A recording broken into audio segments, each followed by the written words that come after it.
Alors bonjour à tous, je me nomme Brigitte Fortin.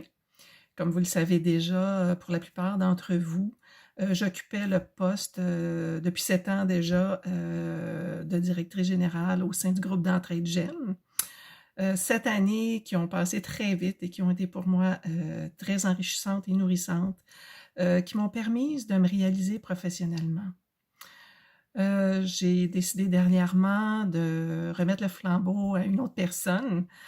Alors, je tiens à remercier Madame Lucie Bergeron qui a accepté de reprendre ce flambeau. Et je sais que euh, pour les années à venir, j'aime sera entre bonnes mains. Alors, j'occuperai pendant un certain temps la transition j'accompagnerai Lucie pour la transition là, pour un certain temps et par la suite, j'occuperai de nouvelles fonctions donc au sein du groupe d'entraide GEM. Alors, je ne vous quitte pas, je reste toujours présente et j'en suis très heureuse aussi. Alors, comme vous savez, on a décidé de vous présenter des capsules sur des outils qui pourront vous aider en cette période qui est plutôt troublée. Je parle ici là, de la pandémie qui s'est vue un peu partout à travers la planète. Donc, la plupart d'entre nous n'avons jamais vécu ça. Donc, ça remet en question beaucoup de choses. On remet en question nos modes de vie, on remet en question nos fonctionnements au niveau du travail, dans notre vie familiale. Tout est désorganisé. Alors, ça devient, on vit beaucoup d'occasions d'être stressé, de vivre toutes sortes d'émotions désagréables. Donc, évidemment, le stress s'installe. Alors, je pense que c'est important d'avoir des bons outils pour nous aider à passer à travers. Alors, c'est pourquoi aujourd'hui, j'ai décidé de vous parler de la période TRACA. C'est un outil qui peut être très aidant. Donc, pourquoi la période TRACA? Ben, dans un premier temps, parce que ça va vous permettre de libérer votre esprit des inquiétudes puis de vos préoccupations quotidiennes et aussi des émotions désagréables qui vont émerger au courant de votre quotidien. Alors, cet outil-là aussi va permettre de passer une journée plus sereine et aussi d'apprendre à ne pas vous laisser envahir par des pensées anxiogènes. Alors, quand est-ce qu'on pratique cet outil-là? Ben, idéalement, de préférence, à la même période, à la même heure à chaque journée. Idéalement, le matin, de préférence. Donc, ou bien selon vos besoins. Là. Ça peut être aussi en soirée. Alors, la durée d'exercice, on suggère entre 10 et 15 minutes pour une période de 21 jours minimum. Et, pardon. Donc, qu'est-ce qu'on fait pendant cette période-là? On se donne le droit de se tracasser vraiment. Alors, il y a différentes façons d'appliquer l'outil. Vous pouvez utiliser l'écriture. Donc, vous installez le matin avec une petite tasse de café dans une pièce, dans un endroit où vous ne serez pas dérangé, et vous inscrivez tout ce qui vous tracasse. Alors, tout ce qui vous passe à l'esprit, là, sans censurer. Alors, vous pouvez vous autoriser à vous plaindre, à vous apitoyer sur votre sort, à vous inquiéter vraiment. Alors, vous écrivez tout ce qui vous passe par la tête, comme je disais tantôt, sans censurer. S'il y a des gros mots qui viennent, vous écrivez les gros mots. C'est pas un exercice de style, là, donc on ne fait pas attention à l'orthographe. Alors, vous faites ça pendant un bon 15 minutes, OK? Et là, quand ça fait 15 minutes, vous arrêtez net. Je vais y revenir un petit peu plus tard.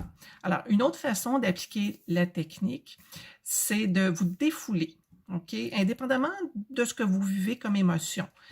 Par exemple, si vous êtes frustré, vous avez beaucoup de colère qui vous habite, ben vous pouvez frapper dans un oreiller. Donc, pour libérer cette énergie-là, OK? Ensuite, ça peut être, si vous ressentez de la tristesse, ben, vous autorisez à pleurer. OK? Et si les pleurs ne viennent pas facilement, ben, écoutez de la musique ou un film triste qui vont vous aider à libérer ça, cette charge émotive-là. Et ce que ça fait, ça permet de libérer les tensions qui vous habitent. Et puis, quand il y a des larmes qui coulent, ben, c'est déjà un signe de guérison. Ensuite, ce que vous pouvez faire aussi, c'est de crier un bon coup. Hein, si vous êtes en colère, puis là, vous avez envie que ça sorte, moi, je vous suggère, allez dans votre voiture, assurez-vous que les fenêtres sont fermées, et puis mettez la musique dans le fond, et puis criez un bon coup. Alors ça aussi, ça permet de libérer toute l'énergie de la colère. Ensuite, ce que vous pouvez faire aussi, si vous aimez pas écrire, ben vous pouvez dessiner, peindre, faire des taches sur un papier, vous pouvez dessiner des mandalas. Donc, il y a différentes façons de faire l'exercice, comme je disais tantôt. Ou bien, ce que vous pouvez faire, vous pouvez aussi le partager à quelqu'un qui connaît l'exercice. Alors, évitez, moi, je ne suggère pas que vous l'écriviez par courriel, là. On ne sait jamais dans quelle main ça pourrait tomber, mais téléphonez à une personne de confiance et avec qui vous pouvez partager ça. Alors, une fois que ça c'est fait, après les 15 minutes, alors vous arrêtez d'un coup. OK? Vous déposez votre crayon et vous arrêtez net. Et ensuite, donnez rendez-vous à vos tracas le lendemain. Alors, et dites, c'est fini, c'est assez pour aujourd'hui, je me sens mieux, je me sens de mieux en mieux. Alors, qu'est-ce que vous faites si vous avez écrit vos tracas sur une feuille? Ben, vous pouvez la déchiqueter, vous pouvez la froisser, l'acheter aux poubelles, vous pouvez la jeter, la brûler, ou bien il y en a même qui l'enterrent dans leur jardin. Alors, ce qui est important, c'est de sortir ce qui nous habite et de le sortir de ça en le mettant sur papier. Et une fois que ça c'est fait, il y en a aussi qu'est-ce qu'ils font, par exemple, j'ai une collègue qui anime avec moi, Mélanie, pour l'ANAMI, les mercredis à Longueuil. Elle prend une feuille. D'un côté de la feuille, elle marque tracas, dans l'autre de la feuille, 2 points. Et à droite de la feuille, elle fait comme une autre colonne, elle écrit solution. Donc, du côté gauche, elle inscrit toutes les tracas qu'elle a au moment où elle fait l'exercice.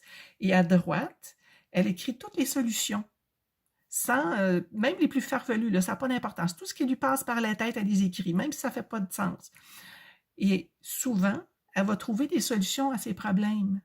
Alors, c'est ça le but de l'exercice, c'est que ça permet de se libérer de l'agitation mentale. Parce que quand on est dans l'agitation mentale, on ne peut pas voir les solutions apparaître. Alors, une fois que ça, c'est sorti, hein, qu'on s'en est libéré, ben, ça crée de la place pour voir les solutions monter et de voir toutes les options qui s'offrent à nous. Alors, toutes les possibilités qui sont présentes, mais qu'on ne voit pas parce qu'on focus juste sur ce qui ne va pas. Alors, si au courant de la journée, les préoccupations reviennent, portez-leur quelques minutes d'attention, mais pas trop.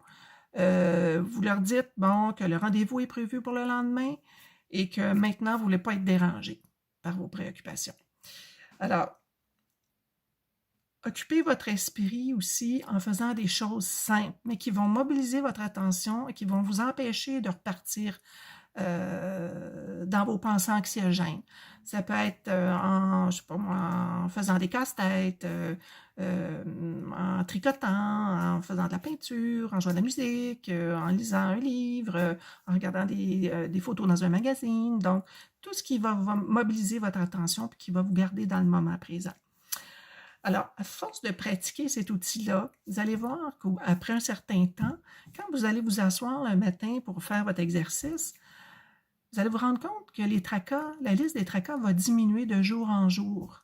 Et progressivement, vous allez vous asseoir et vous allez vous dire, mais voyons, ce matin, je ne sais pas pourquoi, mais ça ne vient pas, les tracas. Alors, vous allez vous apercevoir que là, ça fonctionne. Alors, votre liste de tracas, avec le temps, va diminuer et vous allez vous sentir beaucoup mieux. Alors, plus vous allez pratiquer ça et plus vous allez être dans le bien-être plutôt que d'être dans le mal-être. Alors, donc, avec le temps, donc la liste des tracas va diminuer. Ensuite, l'intensité du stress aussi va diminuer et les sentiments dérangeants, là, comme l'anxiété, la colère, la révolte, la culpabilité, la tristesse, tout ça, ça va s'atténuer. Alors, ça va vous emmener aussi à être de plus en plus dans le moment présent. Et vous savez que quand on est dans le moment présent, il n'y a pas d'anxiété. Alors là, il y a des solutions. Il n'y a pas d'anxiété non plus. Alors, j'espère que cet outil vous sera utile. Et si vous voulez en savoir davantage sur cet outil-là, vous pouvez vous référer, si vous l'avez, là, à notre livre On se calme à la page 85. Alors, c'est un outil qui a fait ses preuves et j'espère qu'il sera aidant pour vous. Alors, sur ce, je vous souhaite une bonne fin de journée et puis j'espère qu'on se retrouvera tous quand la pandémie sera terminée. Alors, prenez bien soin de vous. Je vous embrasse. Bye bye.